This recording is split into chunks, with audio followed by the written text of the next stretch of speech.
So I wanted to do a review on this safe that I just picked up. It's a Browning Field & Stream safe. I want to tell you guys where I bought it, how much it cost, features that it has, and do I think it's worth the money for it, or the price point that it's at. Does it give you more features than what the price point is? Do you make it better, or should it have more features for what I paid for it? I'll go over all of that, and I'll open up the safe, show you guys everything on the inside as far as how it's configured, what you can fit in there, and how I plan on using it. Obviously it's for guns, but there's other stuff I'm putting in there too. But it all depends on how you want to configure the safe, which determines how many guns you can actually fit in here, and is the advertised 33 guns that this is advertised for, can you actually fit that in here? I'll cover all that in this video. As far as where I bought this gun safe from, I bought it at Tractor Supply, and this is a Browning safe. They just started carrying Browning, I think probably within the past couple of years, because you could not get Browning safes when I was looking at getting one over the past 2 years that I've been really wanting to get a safe and kept putting it off. This Field & Stream model line is specifically made just for Tractor Supply. So you probably won't be able to find these in other stores. Even on the Browning website, they don't have this listed on here. They have other models similar to it, but not this exact one. This is listed as a 33 gun safe, and I paid $8.99 for it. So with taxes, depending on where you live and all that, you're looking at probably like around $1,000. So it's $8.99, 33 gun safe. It has a fire rating of 1400 degrees for 60 minutes. Now, at the price point of $1,000, I would say it's not the cheapest safe you can buy, and it's definitely not the most expensive. I was looking at getting another Browning safe other than this one. I wanted to get the Rawhide series, but that safe is $2,000, so it's twice as much. And honestly, the features that the Rawhide had, other than the looks, and one other feature, which I'll get to, is basically the same exact safe. And it was $1,000 less buying this one over the Rawhide. The thing that the Rawhide offered was it had more options inside the safe. It came with lighting. I believe it had a dehumidifier. It had a pre-drilled hole in the back for a plug-in if you wanted to plug in lighting or plug in a dehumidifier, all that stuff. So that stuff came with it. But you can buy all those accessories for a lot less than $1,000 with this model and get it up to the specifications of the Rawhide and still be saving a bunch of money. So I'll open up the safe. I'll show you the configuration that I have, and technically you can fit 33 guns in here as advertised, but you have to remove all the shelving and only put in guns with nothing else in there, and it will fit 33. I believe if they're non-scoped. And that's the other issue when it comes to how many guns fit in a safe. Are they scoped or not? Because that takes up a lot of room.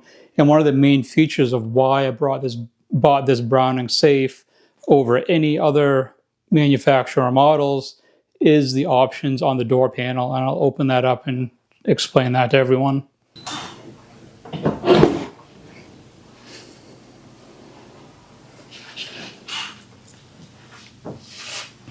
Now, one real good thing about this safe too is how far this door actually opens. So it's got that much of an angle with the door open, which gives you a lot of room to be in there doing stuff. The hinges are on the outside, so it's able to swing out a lot more. Now, one of the features that I mentioned for why I bought this safe was this door panel. A lot of gun safes have the pockets here to, put pistols and anything like that there. But this here has a scope cutout. So any scope guns will fit right in there really well. This is a nice Encore. It was actually in one of my dad's guns. A lot of these guns are my dad's. Some of them are mine. But it's real nice having that scope cutout, because what this does too, it allows you to put scope guns on the door panel which usually with a scope on there, they take up a lot of room inside the safe. So it opens up a lot of room in the safe for other things. So I only have 4 guns on here right now, but if I were to take those 4 guns and put those in here, it eats up a lot of room. So it's nice to be able to put these out here and you don't have to worry about that. Originally what I wanted to do was to put my precision rifle, which is this monster right here. I'll pull this out and show it to you guys here in a second. I wanted to put that in the door panel, but because of the chassis and everything, it doesn't fit. And I'll do that now. It's a lot easier to show you than to try to explain it. Now this gun is a bit of a pain in the ass because it is so big. It's 48 inches from the buttstock to the muzzle brake. Now the issue with putting it in the scope cutouts is the scope fits in there, but then when I get to where it clips in up here, it won't clip in because of the weight on the end of the chassis. This little black section right here, that's a weight on the end of the chassis. I want this gun to be as heavy as possible. It's a bench rest PRS gun, so I want to add as much weight as I can. So I won't snap in to these rings because the weight is hitting that and it won't clear it. It's too wide. So my options are I can either take that weight off every time I want to take the gun in and out of the safe, or just store it here on the inside, which I opted to be the better option to do.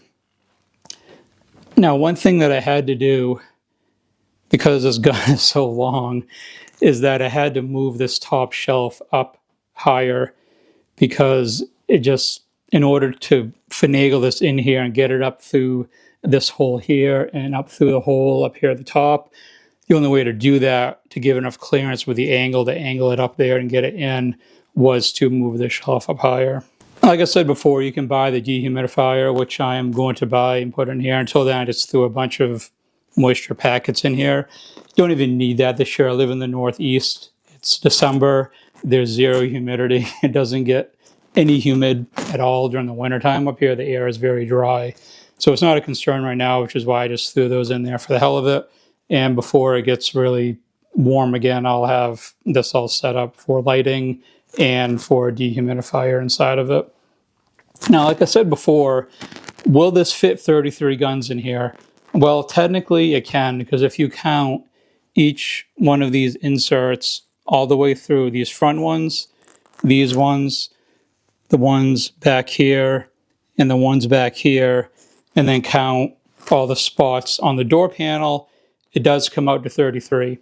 So technically you can fit 33 guns in here, but to do that you have to lose all this shelving here. And I didn't really want to do that. There's lots of other additional things I want to store in here other than just rifles and other handguns and pistols and revolvers and stuff like that. You know, I have my Garmin's in here. I have a nice optic here that I'm going to put on one of my ARs, one of the EOTechs. So, you know, there's a lot of things I want to keep in here that I don't want destroyed or anything like that if there was a fire, anything like that.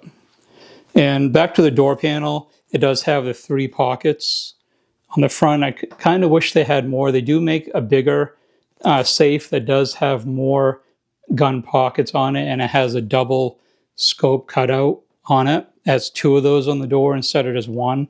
You can fit these 2 rifles here. This is a Henry lever action and the Encore. These are both scoped, and those fit in there. And this AR does have a, probably can't see it, but it does have a red dot on it.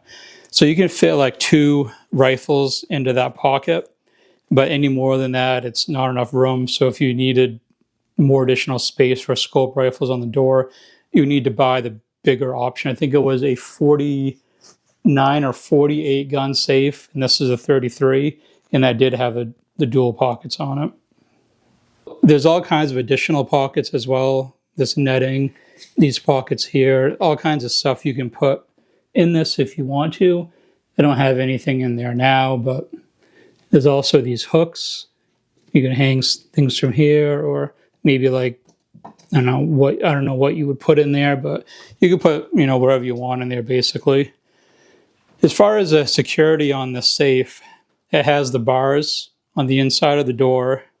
It has 4 going down, and those lock here. These don't move, but they're basically, I think it's there for being able to pry the safe open, where you won't be able to pry on this edge of the safe because they're back on this lip here. And then on the actual door itself, you have 4 of the bars that come out like that. I did a lot of reading up on what's more secure as far as bars or the basically the round cylinders that come out like on a lot of the other safes. And a lot of them say that these are better because it's more of a contact area, that it's pressing up against the safe to prevent from prying and stuff like that. I'm not really worried about theft, more so than just wanting a safe place to keep things in here, whether it's guns or paperwork or valuables or anything like that. But I do want something that's secure, because if I ever move to a different area, I want to be sure that it's not something I'm concerned about as far as the safety of if this can be broken into or not, or how easy it would be. And like I said, the fire rating, 1400 degrees for 60 minutes. So it's got a pretty decent fire rating on it. So that's the overview for this safe. I didn't really see a lot of stuff online about this particular model, the Field & Stream from Browning. So I wanted to do a video on it just so everyone can, check this out. If you're looking at this safe or wondering more about it, was it worth $1,000? Is it a ripoff at $1,000, or is it a really good buy at $1,000? My honest opinion, after having this now for just a very, very short amount of time, it's a really, really good safe for the money. This is 475 pounds. I had a couple friends from work come over. We were able to get it inside the house, brought it home in the bed of my truck. Now, one other thing I want to show you too, before I forget, it does have these feet on the bottom. That is removable, but you have to remove it from the inside. I think you have to pull the carpeting up. But this will sit flat without those on there, but I'm going to keep those on there for now. So at this price point for $1,000, you see a lot of safes that are around that price range or a little bit cheaper, and in my opinion, they're probably junk. As far as this goes, I say this punches above its weight as far as the features that it offers and everything else that it has. Obviously it has the electronic lock and all that stuff. It's just the price point of, like, say $1,500. You're not getting this kind of features with this, especially that front door panel, which to me is a lot more valuable than a safe that doesn't have that, that's at a higher price point. But for what reason? There's a lot. I looked at a lot of safes at Cabela's and other sites that were a little bit smaller or would hold the same amount of guns. They didn't have the front door panel. And for me, that's really important. For other people, it may not matter at all, but it's something that I really wanted for this. And I think for $1,000, it's a really, really good buy. And, I'm not disappointed in buying it. It's not like I got it home and unboxed the thing and was like, this isn't what I thought it was. It really sucks. I wish I didn't buy it. I think I'll be quite happy with this, especially once I get it set up with the dehumidifier in there and get some lighting in there, and it will really set it off quite well. Just as a side note, for those of you that may not be new here, or maybe those of you that are following the channel for some of my gun content, I do have my press mounted now. I have it mounted to an inline fabrication mount on my workbench. It's still a friggin' disaster. I haven't had time to really organize everything. But this is just my decapper for the primers, and I don't have the dies yet for reloading. I do have one on the way, which is a resizer for inside the necks. This is just for decapping the primers out the bottom. So I've been playing with that, seeing where to adjust it for decapping and stuff like that. I do have a whole series on that rifle I showed earlier, the PRS bench rest custom build gun that I have. I have an entire video series on that gun and some events that I go to with shooting it and things like that, and an overview. So if you want to see more information on this gun and the actual build of it, then there's a playlist for that if you want to check that out. But that's pretty much it. I would consider this a really good safe, a good buy. So if you're looking at buying this, they do have these at Tractor Supply. And overall, really good safe. Really happy with it.